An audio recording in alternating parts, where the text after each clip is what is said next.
నిజంగానే ఆ లిస్ట్ చూస్తుంటే 20 ఏళ్ల లోపల వాళ్ళు ఎంతమందున్నారో. అంటే ఎంత భవిష్యత్తు ఉన్నది వాళ్ళకి. ఎంత తల్లిదండ్రులు వాళ్ళ జీవితాన్ని అంటే ఆ పిల్లల జీవితాలకి ఎంత పెనవేసుకొని ఉండుంటారు. వాళ్ళ బాధ అసలు తీర్చలేనిది మాట ఆ బాధ. అయితే ఇందులో ఇప్పుడు మీరొక మాట అన్నారు. ఎంతమంది అసలు ఇంట్లో చెప్పెళ్ళుంటారు. ఎంతమంది చెప్పెళ్ళి ఉండకపోవచ్చు ఒకటి. ఇలాంటి వార్తలు విన్న వెంటనే మనకనిపిచ్చేదేంటంటే ఇప్పుడు వెళ్ళకపోతే వాళ్ళు అనవసరంగా అలా వెళ్లి వాళ్ళ ప్రాణాలు పోగొట్టుకున్నారు కదా! అని. ఇక్కడ మనకు అర్థం కావాల్సిందేంటంటే సైకాలజీలో పిల్లలు ఒక్కొక్కసారి అంటే ఒకసారి పిల్లలు టీనేజ్‌లోకొచ్చిన తర్వాత వాళ్ళకంటూ వాళ్ళొక హీరో అంటే ఐడియల్ క్యారెక్టర్స్ వాళ్ళు ప్రిపేర్ చేసుకుంటారు. అంటే హీరో వర్షిప్ మాట వాళ్ళకుంటుంది.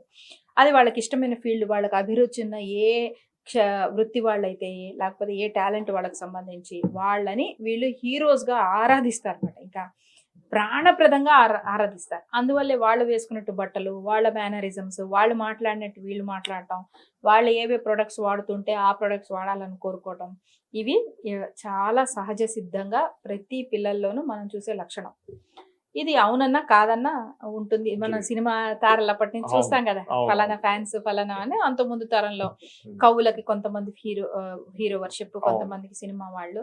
ఇప్పుడు ఆటగాళ్ళు, ఆటగాళ్ళు. పాటగాళ్ళు, అవును. సోషల్ మీడియా ఇన్‌ఫ్లుయెన్సర్స్ వీళ్ళు, వాళ్ళు అని లేదు. అవును. ఎందుకంటే ఈ సోషల్ మీడియా ప్రపంచం వచ్చిన తర్వాత ప్రతి వాళ్ళు హీరోనే. అవును. అసలు ఏ పని పాట చేయకుండా ఊరికనే కెమెరా ముందు కూర్చొని గంటల తరబడి వాళ్ళ గురించి, వీళ్ళ గురించి మాట్లాడేవారు కూడా వీళ్ళ దృష్టిలో హీరోనే. వాళ్ళు కూడా ఫాలోయింగ్ ఉంది. వాళ్ళకి కూడా ఫాలోయింగ్.